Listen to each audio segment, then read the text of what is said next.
Entonces voy a grabar. Pasando al tema como de las evaluaciones que van a ver del taller, específicamente del taller, como le había dicho ese día, son tres, ¿sí? Son tres. La primera evaluación es un control y en total, primero saquemos la cuenta. Son tres evaluaciones.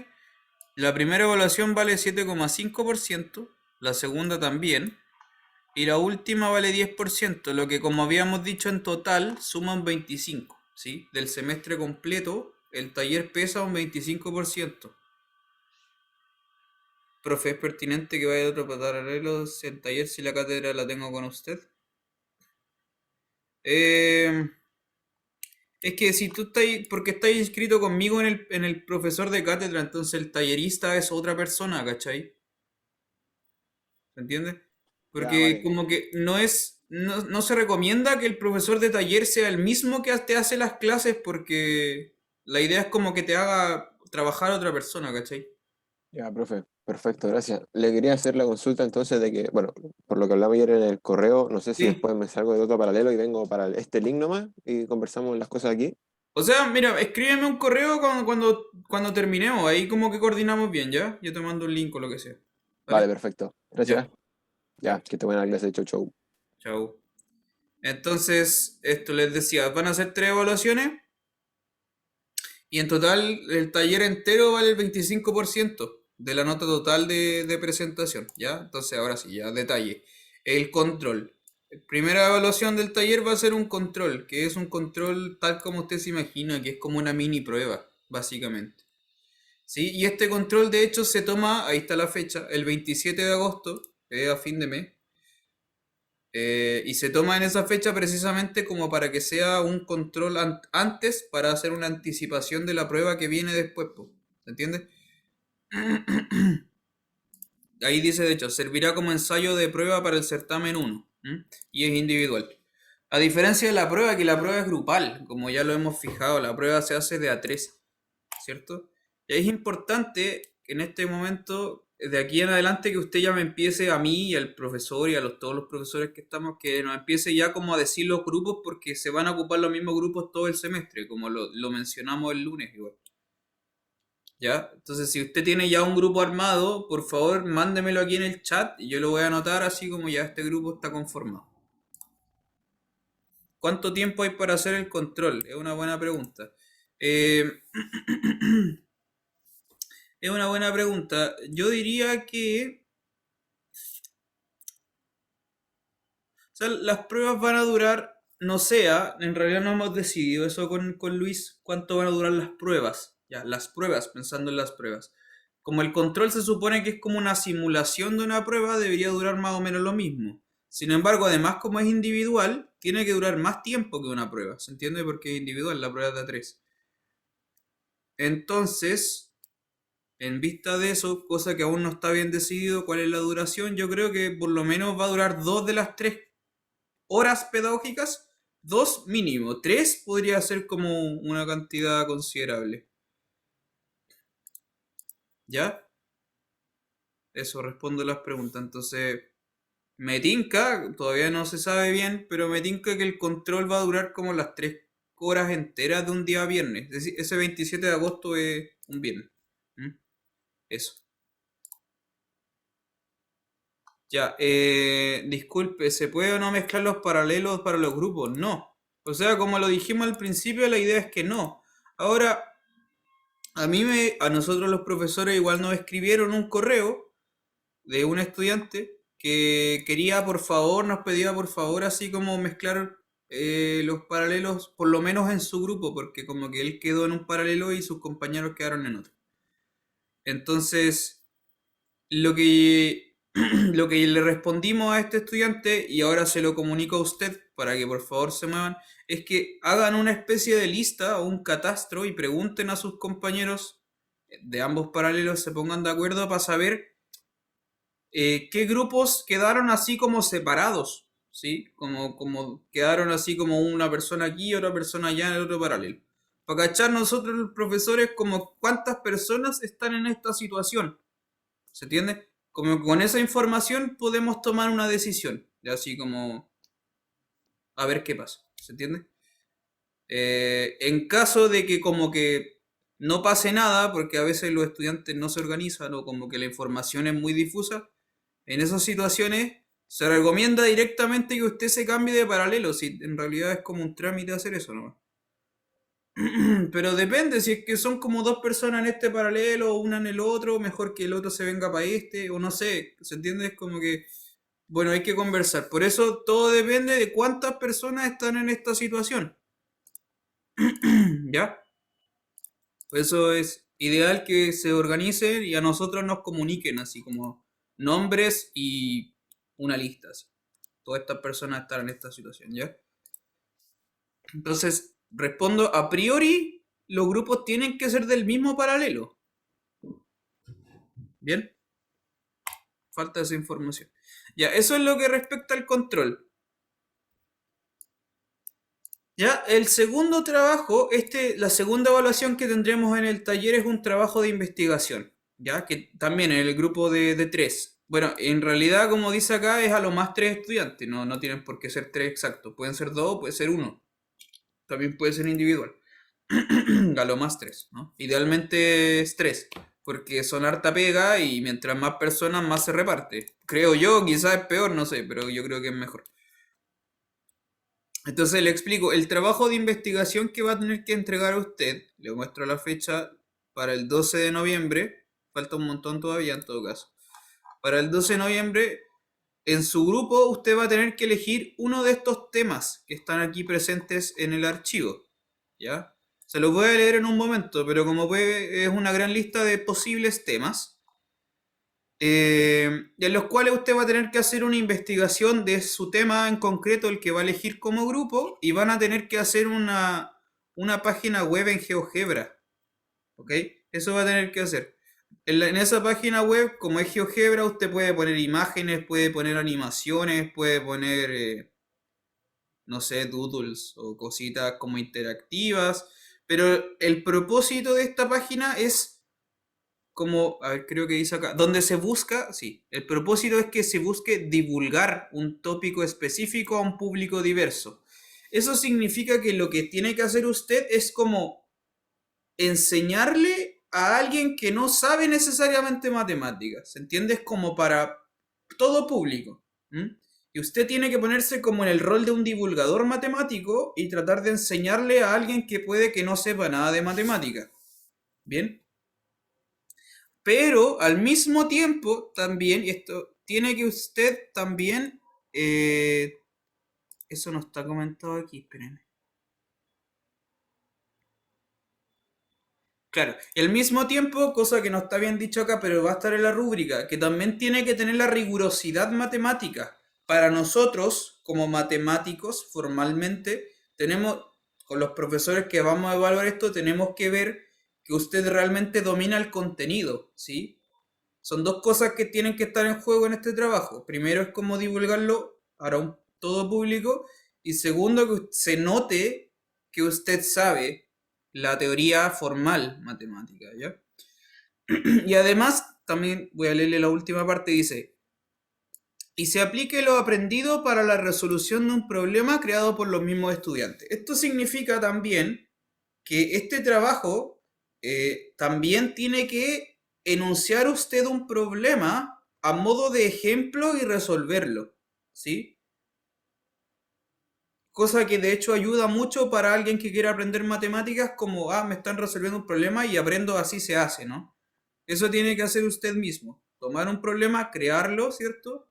Diseñar un problema que sea bonito, que sea, no sé, como bien útil para aprender lo que se está enseñando, ¿no? Eso. No sé si le queda alguna pregunta sobre esto. Y ahora paso a leerle como los tópicos, posibles tópicos, ¿ya? Los posibles tópicos entonces son, bueno, números pseudoprimos, cuerpos finitos, particiones, el calendario perpetuo, introducción a criptografía, etcétera, etcétera. Como usted puede verlo, este archivo ya está en el aula virtual. Si es que no le ha echado un vistazo, ya está. ¿Se puede hacer un video? Sí, se puede hacer un video. No, no me parece malo en absoluto, no es obligatorio. ¿Por qué? Porque lo que sí es obligatorio es que hay otra evaluación de cátedra, que es un video, derechamente. ¿Sí? Si usted revisa el plan de evaluación, en la cátedra son 2 pruebas y un video. Ese video es obligatorio, es un video obligatorio. Acá si usted quiere añadir otro video, está bien, no, no hay ningún problema. ¿Ok? Está bien, si quiere hacer un video, está bien, los videos siempre ayudan un montón, no hay ningún problema. Bien, no sé si tiene alguna pregunta. Acá tiene todos los temas. Eh, no sé si me quiere como preguntar un poquito, quizás le interese alguno de estos temas en concreto al tiro. Si es que me quiere preguntar, quizás hay cosas que no conoce. Si no conozco a nadie por ser nuevo en la carrera, me asignarán un grupo al azar o debo buscar un grupo que falte una persona. Yo creo que lo ideal es que tú te pongas así como tú en contacto con los compañeros, ¿ya? Pero si aún así no te resulta, bueno, nosotros te podemos elegir algún grupo, ¿ya? Una vez que ya estén como constituidos los grupos, para cachar quiénes tienen menos o quiénes tienen más. ¿Cachai? Y en última instancia el grupo se puede hacer solo también. Como decía, en máximo 3 puede ser de a 1, puede ser de a 2 también. De hecho, que le acaban de comentar que ahí falta un individuo en su grupo, así que podría armarte al tiro con ellos.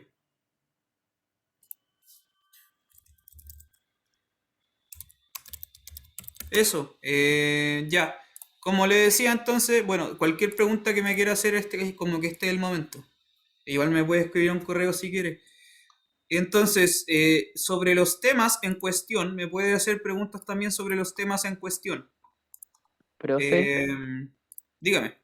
yo tengo una pregunta. ¿Cuál Sí, va a ser la rúbrica de evaluación? Porque las instrucciones por ahora son bien como sí, abiertas. Me es imagino que a muy medida que vago, va en pasando, verdad. sí, Correcto. a medida que va pasando el tiempo y acercándonos a la fecha, va a haber una rúbrica que diga exactamente qué cosas se va a evaluar para tenerlo en cuenta al Sí, momento de hacer el trabajo. exactamente.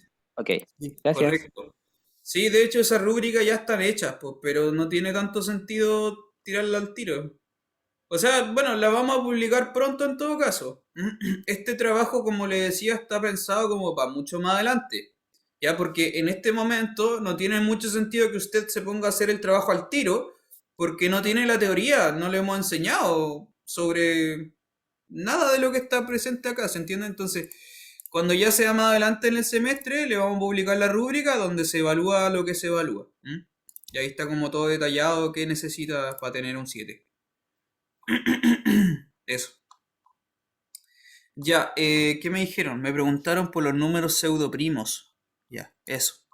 Los números pseudoprimos. Ya, bueno, le hablo como a grandes rasgos. Tampoco quiero hacerle una charla enorme sobre qué es cada cosa, pero si me quiere preguntar alguna cosa en concreto, le puedo decir una generalidad. Los números pseudoprimos son una especie de número primo que es como un primo falso. Por eso se llaman pseudoprimos. Me imagino que ya en su cabeza sabe lo que es un número primo, o alguna idea debe tener, pero bueno, en este curso igual lo vamos a comentar y lo vamos a formalizar y lo vamos a utilizar, que es un número primo. Entonces, cuando veamos los temas apropiadamente, vamos a ver que los números primos tienen muchas propiedades interesantes, ¿ya? Muchas propiedades interesantes. Entre ellas hay una cuestión que se llama el pequeño teorema de Fermat, ¿ya?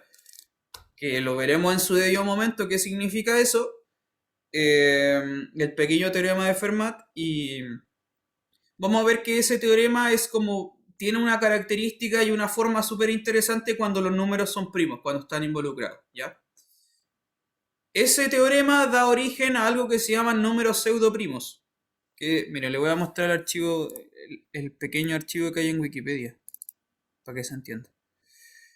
Un número pseudoprimo dice acá que son, sin ser primos, verifican un test, ya que se llama, está relacionado con lo que veremos más adelante, que es el pequeño teorema de Fermat. Pero en esencia, acá está la ecuación. Dice b a la n menos 1 es congruente a 1 módulo n, ¿ya? Tiene que ver con congruencias modulares. Es como, básicamente son números como que aparentan ser primos, pero no lo son. Eso, y tienen como algunas otras propiedades que se pueden estudiar también. Vale, eso es básicamente un número pseudoprimo. Ups. Bueno, no sé, ¿tiene algún otro tema de estos que le gustaría preguntarme? ¿Que algo de estos títulos que le llame la atención así enseguida como para comentarle?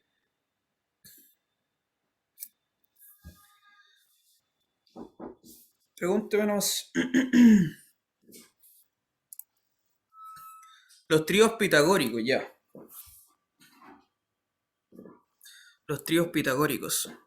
Son todos buenos temas. Sí, hay temas muy interesantes. Mire, por ejemplo, los cuadrados mágicos también. Hay algunos temas de los que están aquí que son muy matemáticos y otros que son más como de juegos y otros que son como más de divulgación. De hecho, hay un poco de todo. Y otros que son más de cultura. Por ejemplo, si usted baja, el último tema dice sistemas numéricos en diferentes culturas del mundo. Ese para mí es un tema muy interesante. Lo que pasa es que no sé, igual lo vamos a conversar en su video momento, pero por ejemplo, nuestro sistema numérico es un sistema decimal. Ya es universalmente así. Pero por ejemplo, los mayas tenían un sistema en base 20. O qué sé yo, los sumerios tenían un sistema en base 60, por ejemplo. Y de investigar eso es un tema muy interesante, como que los matemáticos en su época y en su contexto y en su cultura tenían maneras de entender la matemática de otra forma. ¿Sí? Eso es muy interesante. Los romanos, por ejemplo, tenían sus propios símbolos. También es interesante eso. ¿Ya? Bueno, me preguntaron, ¿qué más? Dominios euclidianos, claro, eso es un tema netamente matemático, que son generalizaciones de los enteros, básicamente, ¿sí? Es cómo se generaliza z en todas sus propiedades. Y eso se ve en estructuras algebraicas, precisamente. Ya, le explico los tríos pitagóricos. Los tríos pitagóricos, me imagino que conoce el teorema de Pitágoras. Ya, le voy a hacer una pequeña charlita de eso.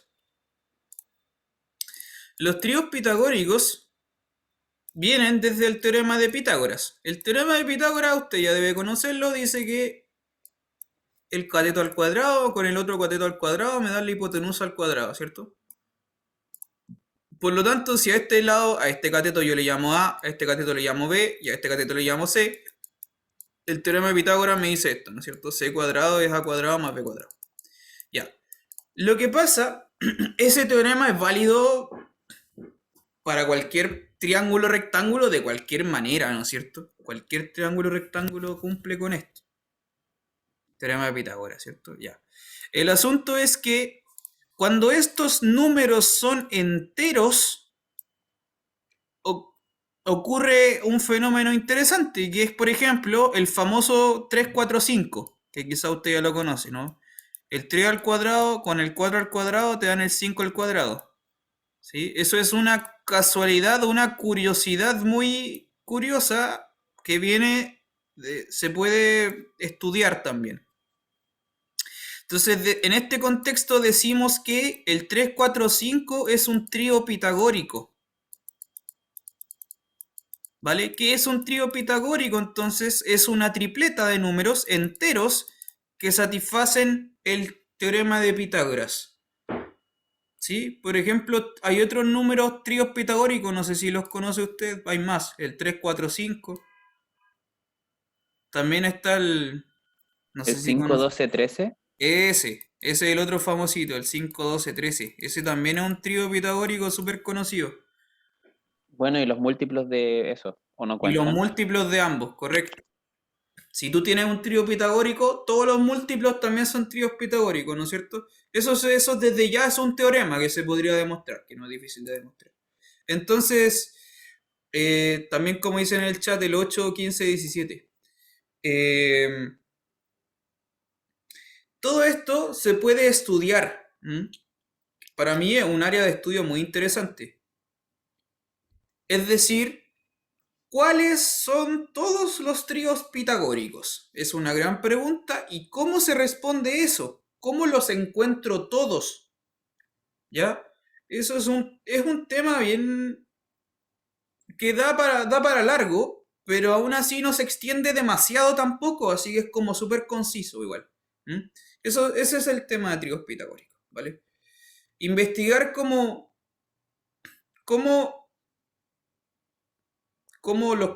cómo los enlisto, los tríos pitagóricos, ¿no? Cómo los agrupo, cómo los catalogo, ¿no? El 3, 4, 5, el 5, 12, 13. Eso. Esa es la teoría de los tríos pitagóricos. Eso es lo mismo. Y ahí me preguntaron por último cuál más era. Los cuadrados mágicos. ¿Conocen los cuadrados mágicos? Cuadrados mágicos. ¿Alguien conoce los cuadrados mágicos? ¿El que puede explicar qué es un cuadrado mágico?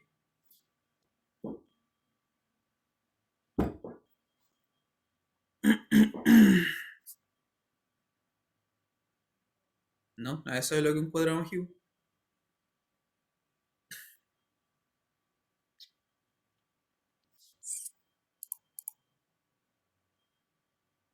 Exactamente, son cuadrados que los lados y las diagonales suman lo mismo, correcto. Tanto las filas como las columnas y las diagonales suman lo mismo. Eso es un cuadrado mágico. ¿Sí? A ver, busquemos un cuadrado mágico en internet porque yo no me sé ninguno de memoria. A ver, cuadrado mágico. Acá tiene una tabla de cuadrados mágicos. Va, puse la otra cuestión. Ahí está. Ahí tiene una tabla de cuadrados mágicos. No. A ver, abramos esta. Ahí tiene un montón. Todos esos de ahí son cuadrados mágicos. Porque cumplen todos con que si tú los sumas para el lado, en todas las filas, en todas las columnas y en todas las diagonales te van a dar la misma constante, el mismo número fijo. Y además todos los números que van en las casillas son puros números enteros también. Estas cosas, como usted ve, son como puzzles, son como rompecabezas. Es una cuestión así. Entonces se presta más como para la matemática recreativa igual. Pero también hay un estudio formal de los cuadrados mágicos, ¿ya? De cómo, por ejemplo, cómo se construyen los cuadrados mágicos, ¿ya? ¿A quién se le ocurrió estos números que iban a resultar? Porque no se puede así como probando nomás, o sea, se puede, pero es muy difícil. Sobre todo es más difícil aún si el cuadrado, estas son matrices de 3×3, ¿cierto? Son 3 filas con 3 columnas, pero si tengo un cuadrado mágico de 10×10, por ejemplo, es una cuestión gigante y se vuelve mucho más complejo, ¿se entiende? Bueno, para todos esos casos hay una teoría, ¿sí? Hay resultados para los cuadrados mágicos. Y el caso estándar es este, del 3×3, como el caso base, el más sencillo y el más estándar, 3×3. Esos son los cuadrados mágicos.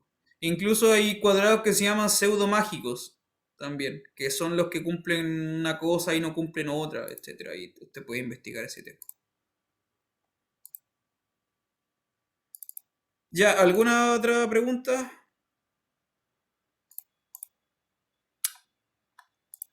Cualquiera de estos temas yo creo que son todos interesantes. Si me quiere mandar un correo pidiendo más información, así como hablen un poco de estos teoremas, de este tema, me puede decir o usted mismo puede buscar en Google.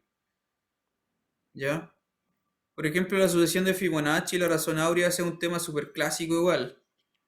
Que no por ello es menos interesante de todas formas. Y también está la función z de Riemann. Este es un tema mucho más avanzado, ya que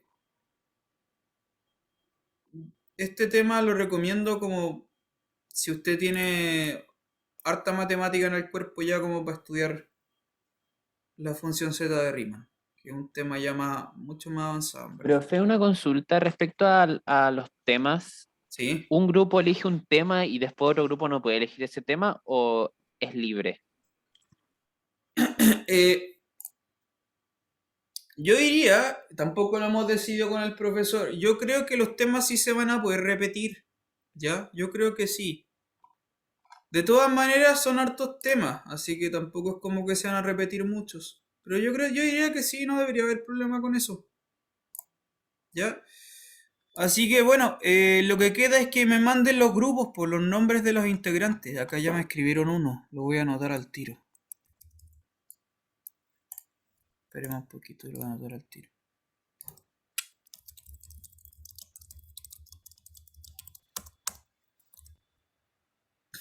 Ya.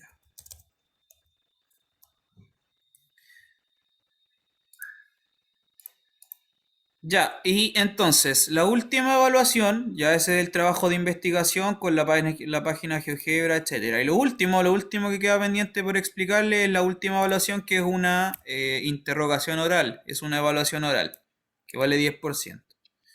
Que eso también se lo había comentado en su debido momento, pero esta evaluación es individual, el profesor con el estudiante, uno a uno, y dura 10 minutos máximo, ¿sí? Y se le van a hacer 3 preguntas. Esas 3 preguntas son materia de todo el semestre, ¿ya? Estas interrogaciones son al final, como ven las fechas.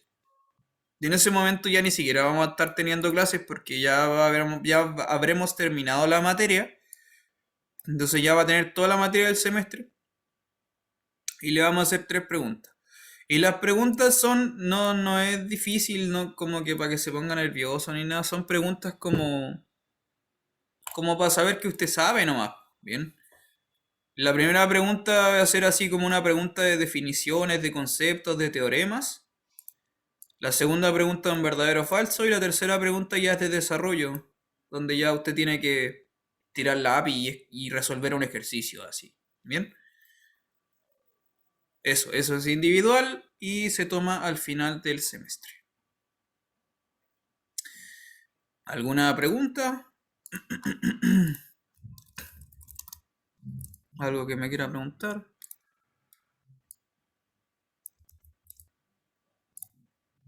¿Dudas? ¿No? ¿Todo claro?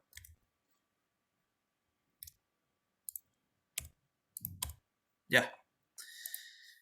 Ya, pues eso nomás, pues. Ahora, eso nomás. Ahora, respecto como ya del taller mismo, entrando así como para repasar materia. Tampoco tenemos mucha materia porque la primera semana, entonces como que no hay mucho que ver en realidad. No hay mucho que hacer hoy. De hecho, la clase va a durar poquito, si no hay mucho que hacer. La próxima semana sí que ya vamos a tener más contenido. Así que esto va a ser corto.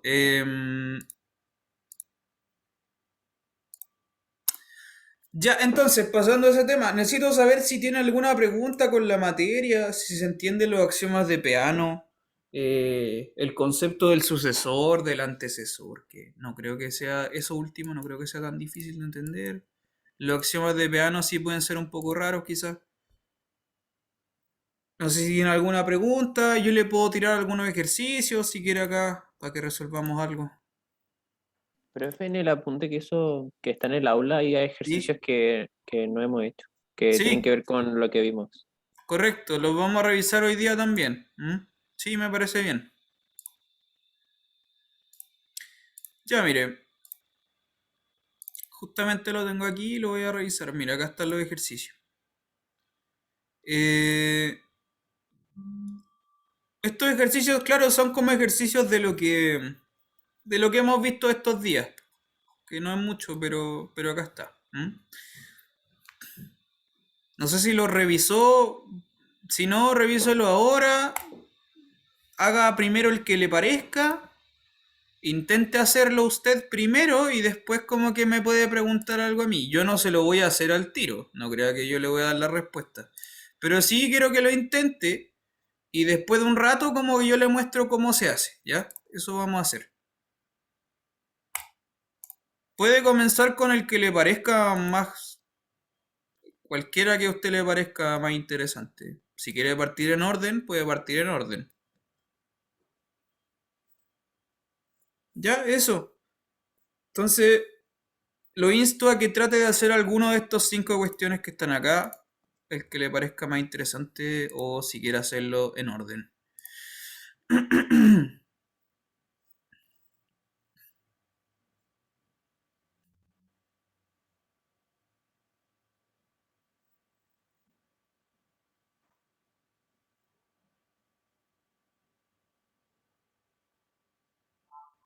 ¿Ya? Entonces, en un ratito, yo creo que en un ratito más, no sé, en unos 5 o 10 minutos voy a tirarme a hacerlo el ejercicio uno, ¿ya? Para que lo veamos.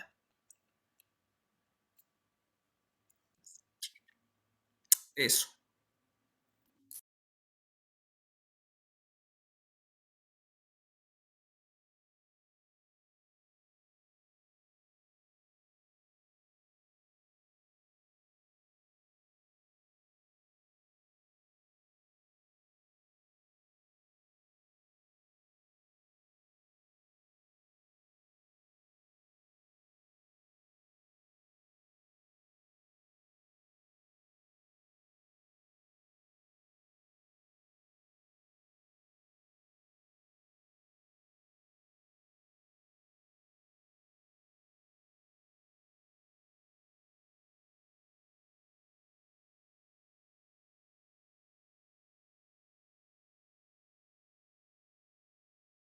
Profe, la primera es recomendarle hacerlo por contradicción, el 1-1. ¿Qué opina? ¿O no Mm, es necesario? no, no es necesario, pero igual te va a salir. Ya. También, si lo haces directo o por contracción, ambos te van a servir, pero no es necesario.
No sé qué pasa, como que se me estaba cerrando el PDF.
Ya, ¿cómo vamos? ¿Alguna pregunta?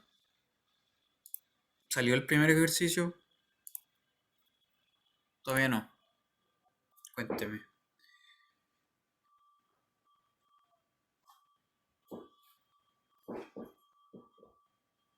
¿Salió o no salió? ¿Salió o no salió? A ver. Ya. Bueno, me espero un poquito entonces, otro ratito más.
Ya, a ver, ya. Veamos el primer ejercicio por lo menos. A ver, por ejemplo, veamos el primero.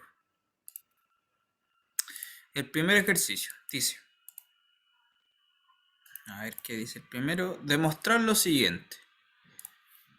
1, 1, dice, para todo n en n se tiene que el sucesor es distinto del número.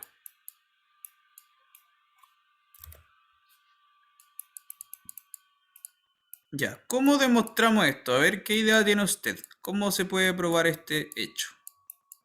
Profe, en el chat escribe algo. No sé A si está ver, bien. déjame verlo. Tomar quizá SN y SSN. Como la función inyectiva SN y son distintos, implica que N y SN. A ver, déjame ver. O sea, algo así, no sé si algo no tal cual así. Sí, o sea, sí, tiene que ver con eso, de todas maneras. No es exactamente eso, pero tiene que ver con eso. La inyectividad es clave de todas maneras. La inyectividad de la función sucesor, que es ese es el segundo axioma de Peano, ¿cierto? Correcto, o sea, el tema es ese, usar la inyectividad de la función sucesor. Entonces, claro, o sea, tú puedes hacerlo como por contradicción, por ejemplo, como habíamos pensado, o no necesariamente por contradicción, pero no sé, digamos que quizás de esta manera sale, no sé, no estoy seguro. Si suponemos por contradicción que son iguales para algún n, vamos a decir que existe algún n tal que el sucesor de ese n es el mismo n. ¿Ya? Quizá esto ocurre. Bien. Ya. También se puede hacer por inducción, quizá. ¿No? Usted como le parezca demostrarlo. Podemos mirarlo de las dos formas, de hecho. Con la inyectividad de la función sucesor, nosotros podemos decir que, claro, esta n que está aquí, yo la puedo construir de la siguiente manera. Esta n la puedo construir como el sucesor del antecesor de n. Y ese truco se puede hacer siempre y cuando n sea distinto de 1. Porque el antecesor de 1 no está definido, ¿no es cierto? El antecesor de 1 no existe. Sí. Profe, Dígame. eh, siguiendo, digamos, esa línea que usted dice, podría considerar, bueno, suponiendo que n es distinto de 1, podría considerar que el elemento n es aplicarle s al elemento n menos 1. Entonces, Correcto. entonces voy a asumir que s de n es igual a s de n menos 1. Eso implica por un resultado que el profesor puso en las notas, que n es igual a n menos 1, y eso implica que menos 1 es igual a 0, es una contradicción. Claro, tiene que ver con eso. Sí, ahora el asunto es que no sé si con el profesor ya vieron la suma y la resta. ¿Lo vieron? No sé si ya lo vieron, yo creo que no. No sé. A ver, voy a ver en el chat. No, entonces, claro, como no han visto la suma y la Incluso, resta, esto que estás diciendo tú, de que está bien de todas maneras, solo que en este momento no, como de que el que está antes del n es el n menos 1, eso no está del todo correcto. Lo que sí es correcto es el antecesor del número, ¿cachai? Que después vamos a ver que, claro, en realidad tiene sentido de que el sucesor es n más 1 y el antecesor es n menos 1, pero claro, en este momento como que la suma y la resta no están definidas. Entonces, como que en ese sentido, por eso lo está escribiendo así yo, ¿vale? Ahora, lo que estás diciendo tú está bien, igual. Esto va a implicar, mira, a ver si nos entendemos con esto. Esto implica, correctamente, esto implica que como la función sucesor es inyectiva, esto implica que las preimágenes tienen que ser iguales, es decir, que n es el antecesor del mismo n.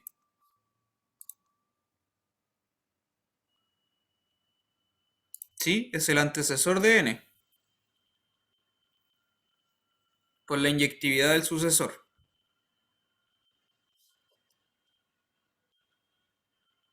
¿Sí? ¿Vamos bien? Por la inyectividad del sucesor. Ya, ¿qué podemos concluir de esto entonces?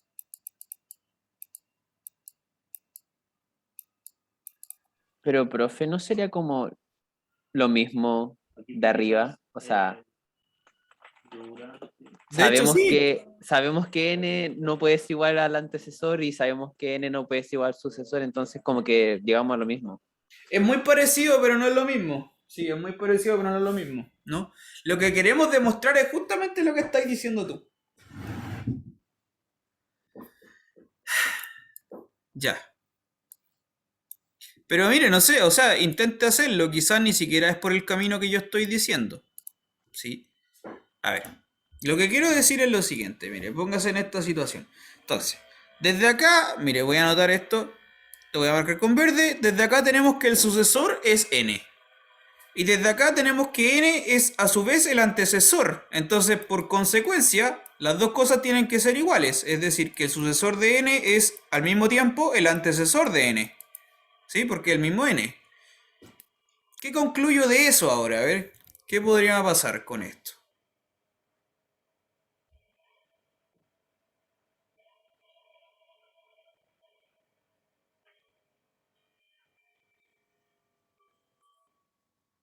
¿Es una contradicción? Ya, ¿por qué?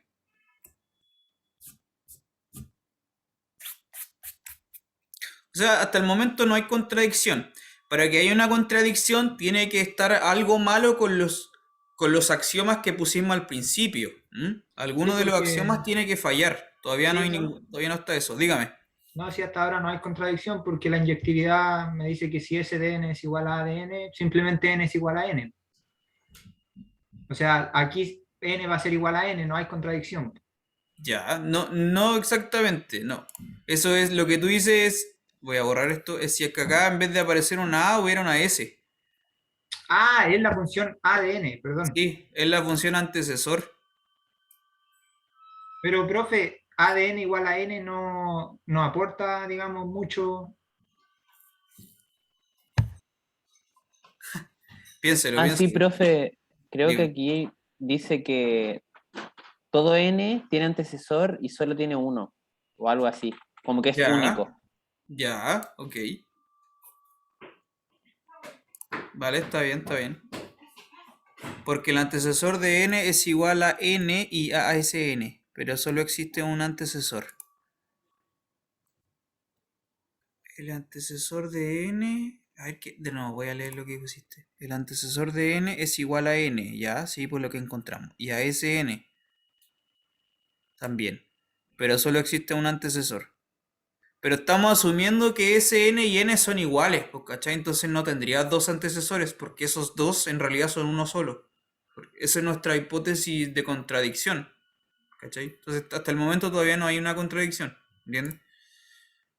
Ya. Bueno, no sé, piénselo. ¿Qué podríamos concluir desde aquí? Por ejemplo, ¿qué es lo que usted tiene que saber? Que el antecesor y el sucesor son funciones, como funciones son funciones inversas, ¿cierto?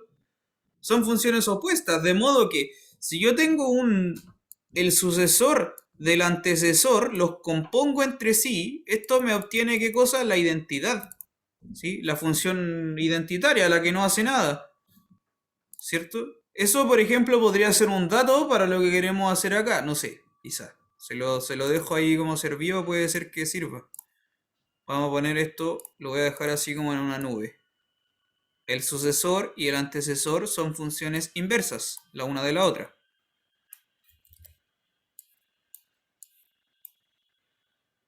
Esto lo voy a dejar así como en una nubecita y lo voy a poner acá arriba. Y ahora leo el chat. Entonces aplicamos el sucesor o el antecesor de nuevo, usamos inyectividad porque son elementos de n y por ende sus imágenes serán iguales. O sea, claro, lo que podemos hacer, por ejemplo, estoy de acuerdo, es tomar esta igualdad que está acá abajo, no sé si esto es lo que me queréis decir, pero lo que podemos hacer es tomar esta igualdad y aplicarle la función sucesora, por ejemplo. ¿Qué va a pasar en este caso? Entonces va a quedar el sucesor del sucesor de n es igual a el sucesor del antecesor de n, ¿cierto? Pero el sucesor y el antecesor, estos dos se van a cancelar entre ellos. Y lo que voy a obtener, no me alcanza la pizarra, a ver, pero voy a achicarlo un poquito. Y lo que vamos a concluir entonces de eso es que el sucesor del sucesor es el mismo n.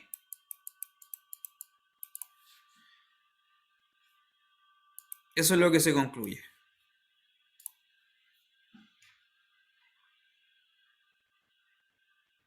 ¿Sí o no? ¿Me va siguiendo la idea? Pero n es, claro, y ahí podéis repetir el proceso infinitamente, pues, ¿no es cierto? ¿Se entiende lo que estamos haciendo? ¿Cuál sería la contradicción entonces al final? Piénselo.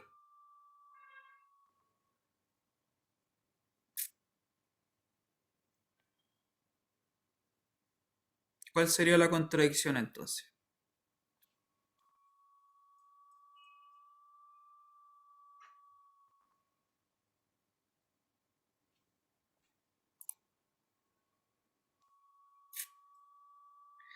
Sí, enseguida se lo voy a mostrar por un método que no es contradicción, pero este método igual nos va a servir, ¿ya? Quiero que lo entienda. Mire, se lo voy a explicar de otra forma. En este contexto lo que obtuvimos es que el sucesor del sucesor era el mismo n. Cosa que todavía no es una contradicción. ¿Ya? Todavía no es una contradicción. ¿Qué voy a hacer acá? Mire, lo que voy a hacer más bien es tomar esta ecuación que está acá en verde y qué pasa si le aplico el antecesor en vez de aplicarle el sucesor. Mire, si aplico el antecesor, lo que voy a obtener es por este otro lado, se va a cancelar lo que está al lado izquierdo y va a quedar n igual al antecesor de n. ¿Sí? De esa cuestión que estaba en verde, en vez de aplicarle la línea que estaba en naranjo, le voy a aplicar el antecesor y voy a llegar a esto. Que n es igual al antecesor de n. Piensa en eso. Por lo tanto, acá tú puedes hacer una cosa recursiva de ir hacia atrás y aplicar antecesor del antecesor del antecesor para atrás, para atrás, para atrás, hasta que eventualmente vaya a llegar al 1. ¿Sí? Eventualmente, si aplicáis puros antecesores, va a llegar al 1. Eso es por cómo se construyen los números, ¿cierto? ¿Qué es lo que va a implicar eso? Que en algún momento, para atrás, bien para atrás, punto suspensivo, n va a tener que ser 1. ¿Sí? Y eso es contradicción por lo que está escrito acá arriba. N es distinto de 1.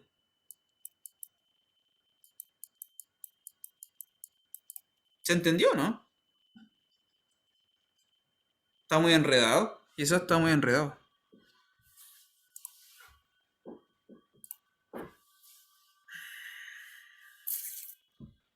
Si no le queda claro, ahora se lo voy a explicar por un método que no es contradicción. Ya lo vamos a hacer por inducción a continuación.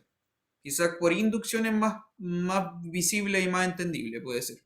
Profe, Dígame. que acabo de ver los apuntes de, digamos, lo que se vio en la semana. ¿Ya? Y en algún momento usted nombró que una es la inversa de la otra. Sí. Pero, bueno, suponiendo de lo que se vio en clase, igual no lo podemos suponer porque al decir que una es la inversa de la otra, estoy suponiendo que, por ejemplo, la función sucesor es sobreyectiva, porque sí se puede garantizar la inversa para un lado, pero no necesariamente para otro lado. Sí. Entonces no es válido el hecho de que una sea la inversa de otra. Claro, o sea, está bien, no, está correcto lo que me dice. Sí, habría que probarlo como un lema, en realidad. ¿M? Que el sucesor es invertible, es una función biyectiva. Eso hay que demostrarlo igual, es como un lema, ¿sí? De hecho, es uno de los ejercicios que están acá, si no me equivoco. A ver, déjame ver. Claro, dice ejercicio 2, demostrar que la función S es una biyección. Y lo que pasa es que la función efectivamente es sobreyectiva y la razón es muy sencilla, que es porque los naturales se construyen así. ¿Ya? Porque todo número natural es la imagen de alguna iteración del sucesor del 1. ¿Cachai? De modo que todos los naturales son imágenes de S. Por lo tanto es sobreyectiva. La razón es muy, muy cortito y muy sencillo y por eso lo estaba ocupando nomás. ¿Está bien? Pero sí, es como que se puede entender como un lema para este ejercicio. Ya, le voy a mostrar ahora cómo lo podemos ver esto por inducción. Ya, voy a borrar todo. Chun. Voy a borrar todo, voy a borrar todo. Por inducción. Ya. Por inducción, ¿qué hay que hacer? Primero, ¿cierto? Probar para el primer elemento, que es el número 1. El número 1, para n igual a 1. ¿Es verdad o no que el sucesor de 1 es distinto de 1? ¿Sí o no? Por uno de los axiomas, sí. Sí. Por Correcto. uno de los axiomas de Peano. Correcto. Sí, sí lo es. Sí lo es. Esto sí es verdad. Esto, de hecho, es por el axioma segundo de Peano. Exactamente, también por lo que dicen ustedes, claro, el sucesor de 1 no puede ser ninguno. O sea, como al revés. El 1 no es sucesor de nada, eso quise decir, ahí sí. Entonces la respuesta es sí. El primer paso de la inducción sí se cumple entonces por la axiomática de Peano. Segundo, entonces.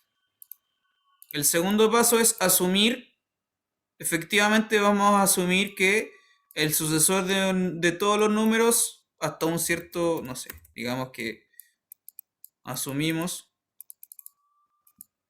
por hipótesis de inducción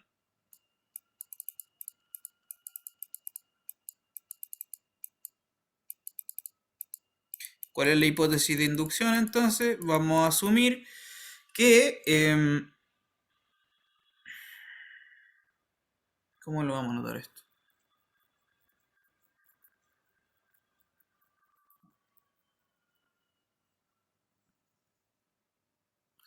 Sí, ya, vamos a asumir entonces que para un cierto n, entonces el sucesor de este n es distinto de n. Entonces lo que hay que demostrar es, por demostrar, el que viene después, que el sucesor del sucesor de n es distinto del sucesor de n. ¿Cierto? Eso es lo que hay que demostrar.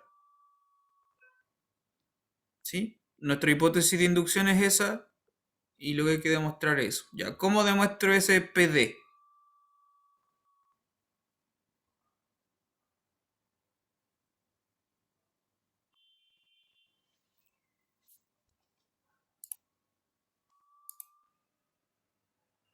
Sí, exactamente por lo que dicen en el chat, claro.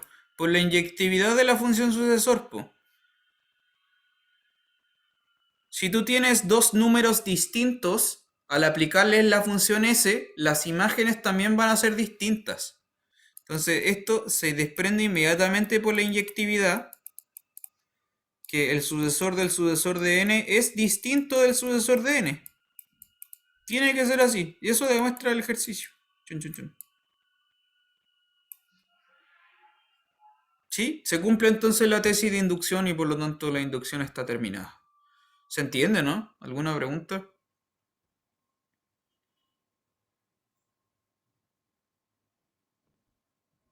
¿Dudas?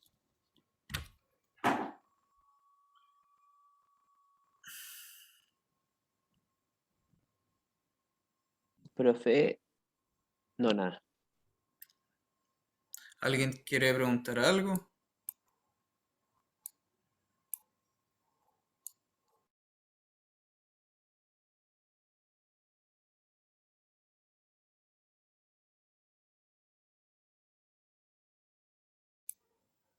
¿Qué mouse tengo? ¿Por qué mete mucho ruido? No, es porque está escribiendo con mouse, entonces o tiene muy buena sensibilidad Ah, en el mouse o en la mano. Entonces, si tiene buena sensibilidad en el mouse es porque el mouse es bueno y me dio claro. curiosidad. Ya está bien, está bien. Gracias por la pregunta.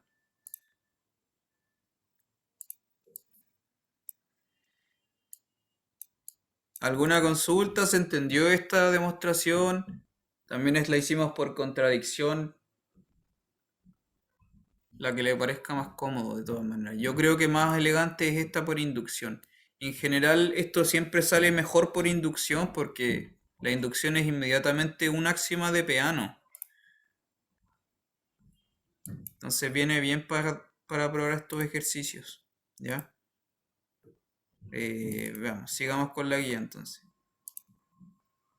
Por ejemplo, mire, el ejercicio 2 dice, dados m y n distintos, entonces las imágenes son distintas. Eso es inmediato, ese no tiene que hacer nada y no es inmediato por la inyectividad de la función sucesora. ¿Sí? No hay nada que hacer, listo, así como check, listo. Ya, el segundo ejercicio es lo que yo le decía, po. ¿Cómo se construye? Los naturales se construyen como iteraciones del número 1 mediante la función sucesora.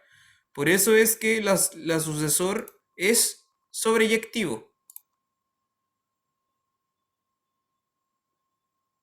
¿Ya?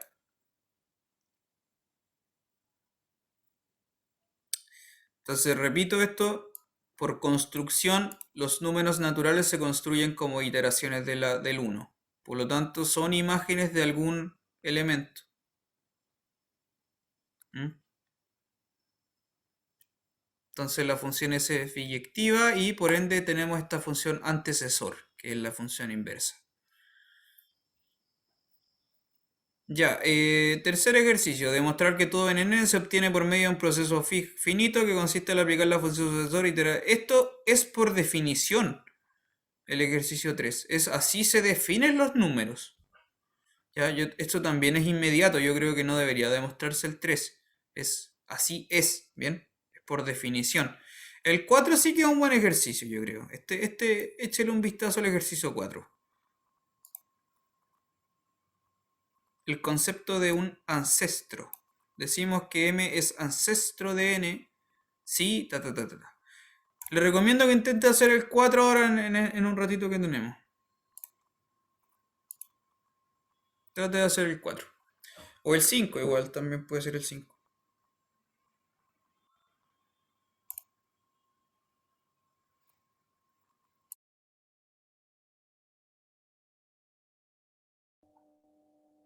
Sí, sí, sí. Yo por eso no hice ni el 1 ni el 2, profe, porque por ejemplo en el ejercicio 1i, bueno, eso lo hizo usted, pero igual se puede hacer de varias formas si es que no ocupan los apuntes de las clases, porque igual, bueno, pero el 1.2i, o sea, también es definición, es como el contrapositivo del axioma de Peano.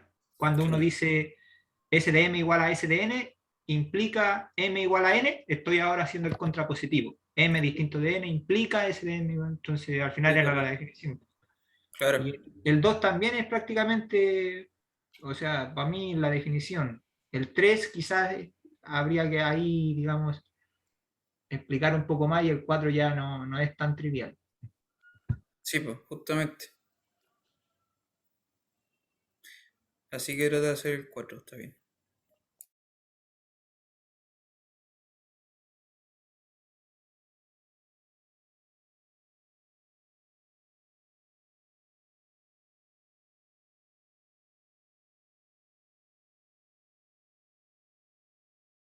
Pucha, pero igual yo pienso que si es que están los ejercicios es porque el profe quiere que practiquemos la escritura, porque se supone que este ramo es de hacer demostraciones y yo creo que es importante manejar la escritura, sobre todo para el control de la prueba, entonces yo encuentro que si es necesario hacer los ejercicios.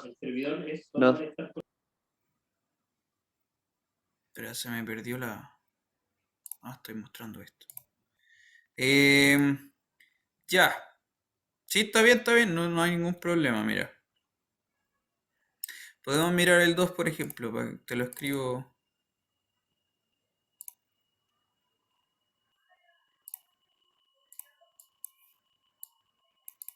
Por ejemplo, el ejercicio 2 dice, ya, demostrar que la función S es una biyección. S es biyección. Entonces, ¿qué es lo que tienes que escribir tú? Chun, chun. Demostración, ¿cierto? Para que una función sea biyectiva, tiene que cumplirse que es inyectiva y sobreyectiva. La inyectividad ya está garantizada por el axioma. Ya, entonces anotamos eso. Por el axioma sigma, que le pusieron en el apunte, la función S es inyectiva. Listo, ya tenemos la primera parte. Nos falta argumentar la sobreyectividad, ¿sí? Entonces, para ver que S es sobreyectiva, tenemos que tomar cualquier número natural sea un NNN cualquiera arbitrario, un número natural arbitrario, y tenemos que argumentar de que ese natural hay un número al cual yo le aplico la S y voy a llegar a la N, ¿cierto? Sea NN, entonces. Para ver que S sobreyectiva sea NN. Ya.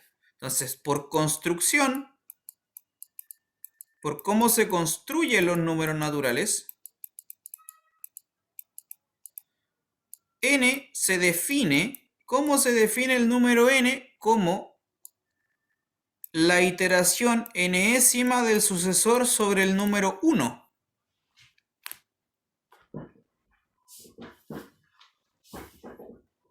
¿Sí? Eso es por definición del número, así se define, ¿cierto? Se construye el número N así. ¿Ya? Eso. Entonces, ¿qué tienes que hacer tú para argumentarlo bien? Esto será así. Espérame, déjame pensar un poco. Si igual caemos en una cosa un poco metamatemática. Claro, porque se supone que esto debería hacerse solo con lo que conocemos y no así como, bueno, es porque es. Se supone que si lo estamos construyendo tenemos que hacerlo todo así como que calce. Sí. Sí, está bien. Espérame. Tienes razón.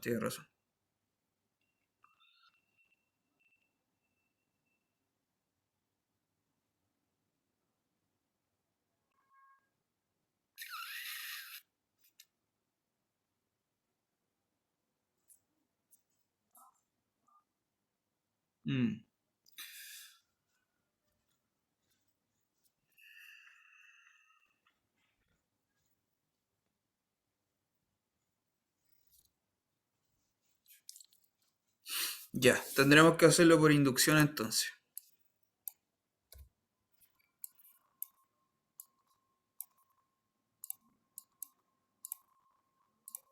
Tendremos que hacerlo por inducción.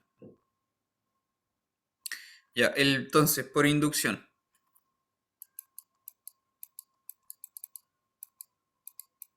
El primer caso sería el primer caso posible, puesto que me lo voy a anotar acá arriba con color azul. La función sucesor, de nuevo, era una función que va de n en n-1, ¿cierto? En n sin el 1. Por lo tanto, el primer elemento que debería uno argumentar es el sucesor del 1, que era el 2, ¿no? Que de hecho lo definimos así. Tienes que entonces primero argumentar que el 2 tiene una preimagen por la función sucesor, y eso es por construcción. Efectivamente, 2 se define como el sucesor del 1. Entonces el primer paso de la inducción está bien. El primer número de la inducción, que es el 2. Luego había de nuevo asumir que tenemos sobreyectividad para un número n y hay que ver qué pasa para el siguiente. Entonces ahora asumimos que esta n es el sucesor de alguien para algún natural. Entonces hay que argumentar ahora, nuestra tesis de inducción es que el sucesor de n también es la imagen de alguien. ¿Sí? Luego, y esto es inmediato por la construcción, es el sucesor de n será el sucesor del sucesor de m. ¿Sí? Y por lo tanto, el sucesor de m... Espera, me confundí. ¿Está bien? Sí, entonces el sucesor de m es preimagen de el sucesor de n. Eso prueba la inducción y ahí estamos listos. No sé si eso se entendió ahora. Ahí está más formal y más ordenadito. Si es que te parece bien, Profe, dígame. ¿cuál es la hipótesis de inducción? Lo que puso el Eso, asumimos. asumimos, sí. Ya. ¿Y por qué asumimos Pongámosle eso? No me H, quedó muy claro. hipótesis de inducción, HI. Ya, lo que pasa es que si tú quieres demostrar que la función es sobreyectiva, esto es que, en otras palabras, significa que para todo n, ¿cierto? Hay alguna m, de modo que... lo voy a anotar para que no se me pierda. Ah, ya entiendo. Para todo n, Tiene que existir un m que haga que sea n. exactamente, tal que el sucesor de m es n. Eso es como lo que hay que probar, pues eso es la sobreyectividad, ¿cachai? Esa es la hipótesis. Esto es lo que estoy probando por inducción.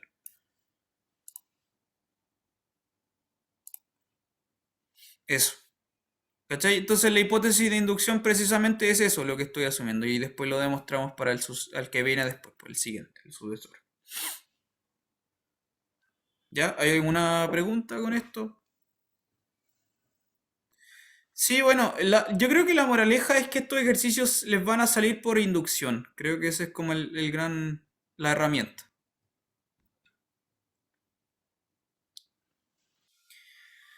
Ya, Profe, otra ¿dudas? consulta. Dígame. em, ¿Es para todo o es para algún? Porque puso para algún, pero puso para todo en la parte roja. Ya. En la parte roja es para todo n, ¿sí? Pero es los cuantificadores para todo n existe un m, ¿sí? Por eso Ujú. acá hay un para algún. Ese para algún Ya, tiene relación con la existencia, ¿sí? sí, Ya. entiendo. Sí, pues claro, lo que decía en el chat, pues claro, hasta el momento, como es la primera semana, tenemos muy poquita materia, claro, la única herramienta que tenemos es la inducción, pues, no tenemos más, en realidad está bien. O probar las cosas por contradicción igual puede ser, pero es más recomendable que lo haga por inducción, de hecho. Con la axiomática de Peano en general, sirve mucho usar inducción, en general. ¿Mm? Ya, eso ahí tiene Otra, el... otra consulta, profe. Sí, Después de que dice la hipótesis inductiva, voy a volver a poner la después, pizarra, espérate. Ahí está. después dice por inyectividad, que era por el axioma 2 es el paso de abajo. Espérate, me perdí. La primera, ¿estáis pasando de la primera línea a la segunda? No. Después de que asume la hipótesis de inducción, Ah, pone ya, un luego sí, y pone eso del Sn igual a S de Sm. ¿Eso es sí. por inyectividad?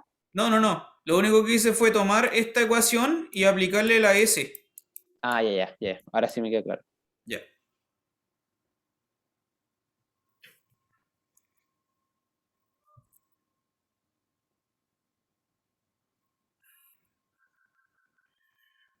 ¿Más preguntas?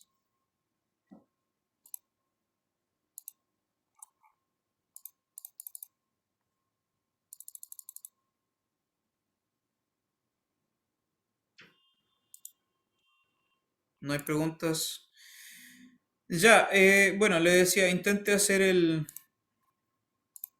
4. Ese me parece un ejercicio interesante.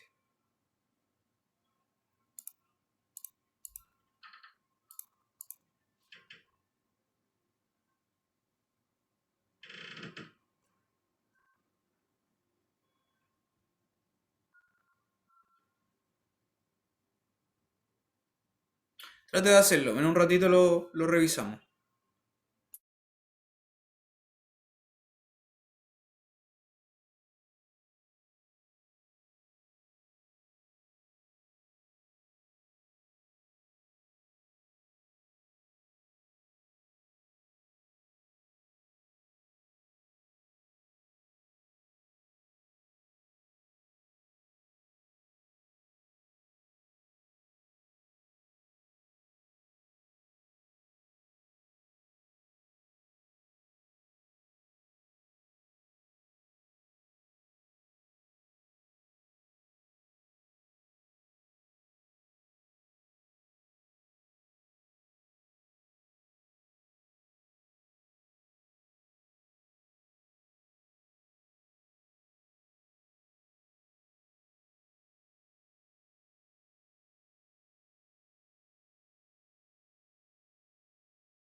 Profe, ¿nos podemos dar un recreo de 10 minutos?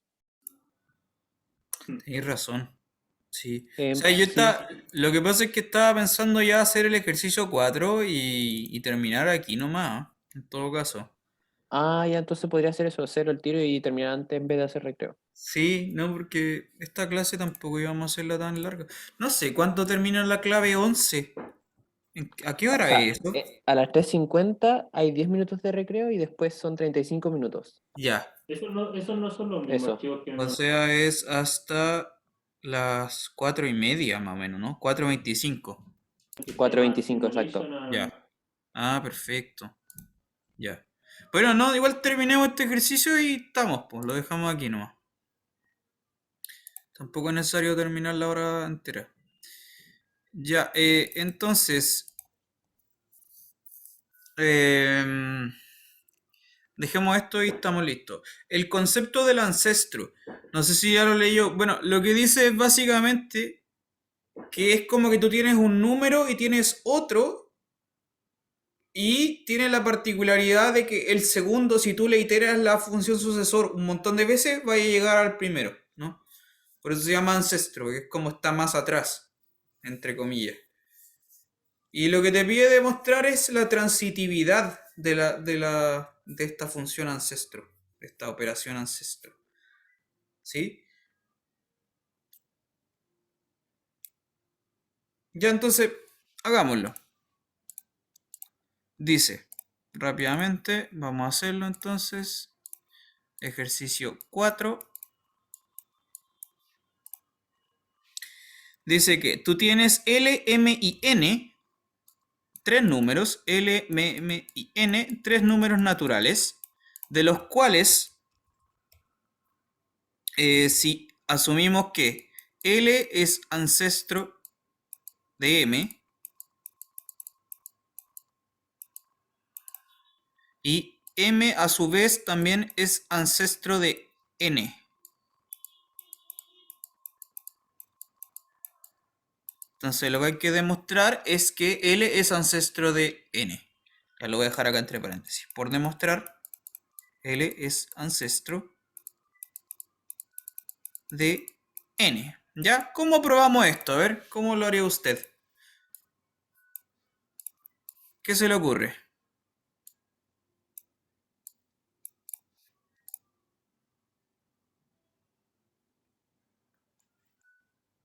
¿Alguna idea? Yo puedo aportar con una idea, quizás. Dígame. Bueno, por hipótesis inicial tenemos que L es ancestro de M y Sí. que M es ancestro de N. Entonces, para la primera va a existir un índice I, digamos que en N, tal que S a la I de L es igual a M, y Correcto. va a existir un índice J, digamos en N, tal que S a la J de M es igual a N. Entonces, lo que tendríamos que probar es que existe un K índice en N, tal que S a la K de L es igual a N. Pero eso sería inmediato porque si yo reemplazo el valor de S a la J de M igual a N en el primero, que es S a la I de L igual a M, entonces obtengo la composición S a la J de S a la I de M Correcto. igual a N. Y entonces puedo considerar el valor de K como J más I. Correcto. Sin pérdida de generalidad, considero J más I igual a K. Sí, por ahí va la cosa. El tema es, ese es el punto, precisamente. ¿Qué es J más I? Ese es el único problema. Claro, como que uno tendería a decir esto, ya tú tienes S de I a la I de, por lo tanto, S a la J de M, esto es igual a N, correcto. Que sí lo dije, profe, Perdón, porque dije. dije que los índices I y J están en N, en los naturales. Sí, Entonces, I más J también va a estar en los naturales. sí, pero en este momento I más J no está definido. ¿Mm? En el apunte dice que... No, Bueno, es que en la clase aún no lo hemos definido, está bien, solo nos falta demostrar la suma, o sea, ya, está bien lo que me dices, pero no está definida la suma aún, ya, pero no importa. Perdón que me pica la cara, no es que tenga un tema con ustedes, me pica la cara. Eh, sorry, me pica. Sí, eso. Entonces, claro, hasta el momento tenemos esto. S a la I, de S a la J. Ya. Le explico. Sí, sí, sí. No se preocupe, no se preocupe. Ya, mire. De nuevo. Como lo marqué acá arriba. Como lo miré acá arriba, como lo marqué, el primer punto dice, L es ancestro de M. Eso se traduce literalmente por definición de esta forma. ¿Ya? Tal cual. Que sea ancestro significa que tú a la L le aplicas un montón de veces el sucesor y vaya a llegar al número M. ¿Ya? Por eso dice, existe un índice I, de modo que al aplicarle el sucesor I veces, vas a llegar a la M. Eso es tal cual desde la definición de ser ancestro, ¿ok? Pero también tenemos esta otra hipótesis. También, a su vez, al mismo tiempo, M es ancestro de N. Y esto es, se traduce literal de esta otra forma. Ahí lo estoy marcando. ¿Cachai? Entonces, es M, de nuevo, si tú lo iteras un montón de veces, va a obtener la N. Por eso existe un índice J ahora. Entonces, M, o sea, eso. S elevado a J, aplicar el sucesor J veces al número M, va a obtener la N. ¿Se entiende? Entonces estoy aplicando las dos hipótesis que tenemos de la definición de ser ancestro y obtengo estos dos ítems que están ahí, 1 y 2.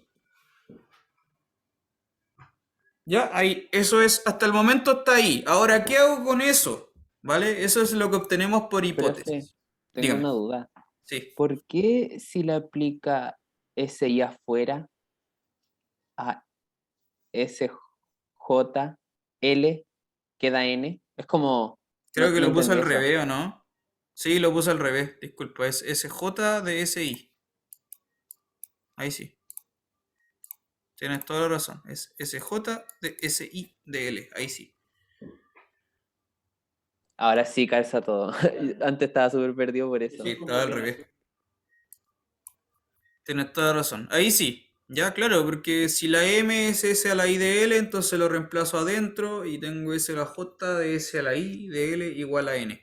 Claro, el punto es que, claro, queremos conectar de que L es el ancestro de N, ¿cierto? Entonces, para que sea el ancestro de N, tiene que ocurrir que, claro, la L yo la tengo que iterar un montón de veces con el sucesor para obtener la N. Y eso es más o menos lo que está acá, no es exactamente.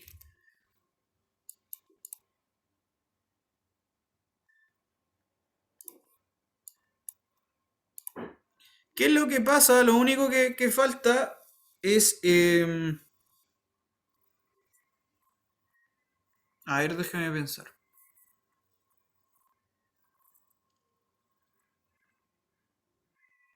Yo creo que sí, igual esto es suficiente en realidad. Pero habría que como formalizar un poquito más como esta tiene que ser una iteración S a la algo. De L igual a N. Como para hacerlo bien, bien ordenado, bien formal. Ahora igual está bien así en realidad.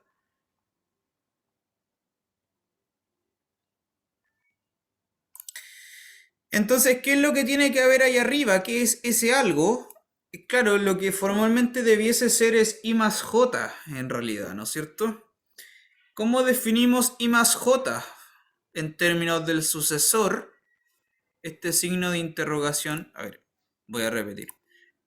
Este signo de interrogación que está acá arriba debiese ser I más J, o J más I, como sea.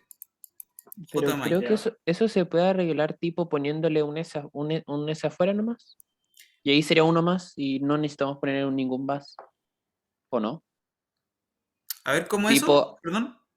tipo quiere hacer como I más J. Sí. Ah, pero no puede ser como SJ y SI, pero no juntarlos. Como hacerlo como uno por un lado y otro por el otro. O sea, es que ese es el punto de este contexto. Mira, repito, lo que pasa es que nosotros tenemos L y tenemos N, ¿cierto? A la L, al número L, quería aplicarle tú el sucesor un montón de veces para obtener la N, ¿cierto?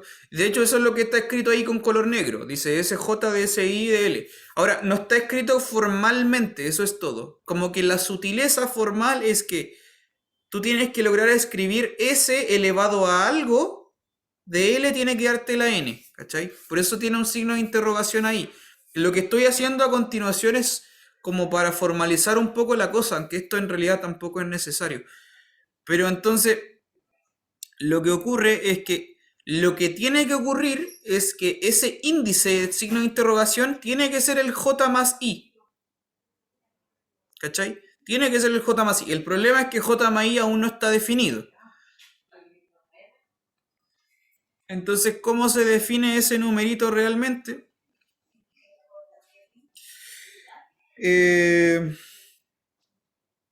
Tendríamos que definirlo formalmente como sucesores también, en realidad. Sí. Sí, en realidad sí. Profe, es que le insisto, en algún momento usted va a tener que ocupar el hecho de que J más I, independiente de si el profe lo puso o no en los apuntes, la suma, la operación binaria de suma, independiente de eso, usted igual va a tener que en algún momento justificar quién es J más I, porque Sí. usted quiere concluir que efectivamente M es, o sea, que L es el sucesor de N, no sé qué sale en el apunte. Entonces, para eso tiene que justificar que existe un elemento en N tal que hace esa gracia. Sí. De alguna manera va a tener que justificar el J más I, porque Sí. no. Entonces, al final, igual, independiente si los axiomas de Peano dicen una pequeña cosa, acá no hay otra manera de justificarlo.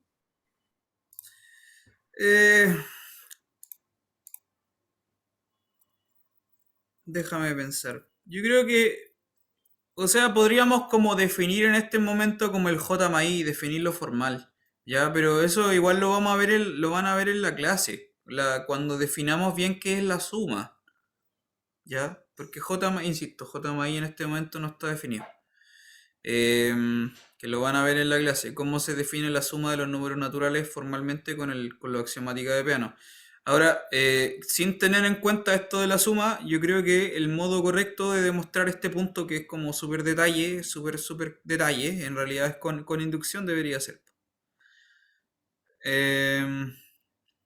Sí, debería ser inducción sobre n, creo yo.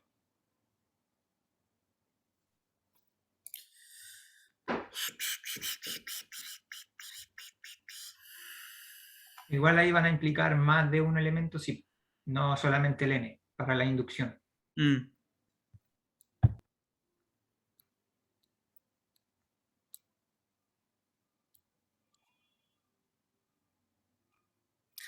Mm.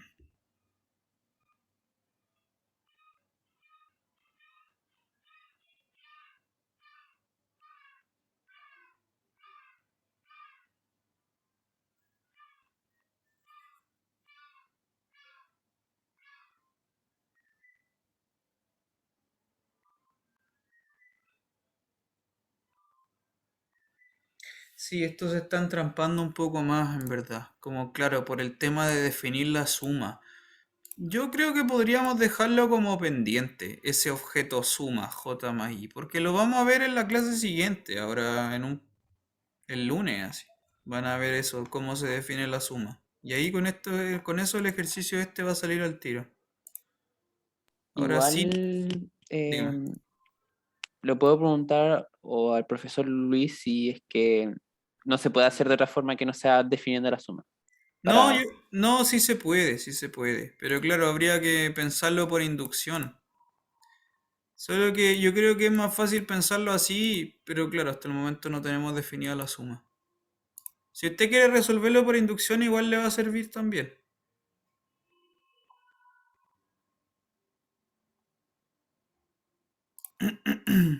Eso.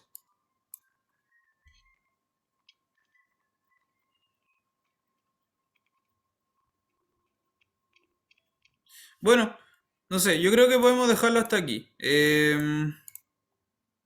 Voy a tratar de hacerlo por inducción. Ahí se los mando, así los mando un PDF por último si quiere leerlo, como para verlo por inducción. Seguramente se puede hacer, sí, pero tengo profe, que pensarlo. por favor, sería de mucha ayuda. Ya. Muchas gracias. Está bien. Nos vemos el otro viernes. Que estén bien. Cuídense. Chau, chau.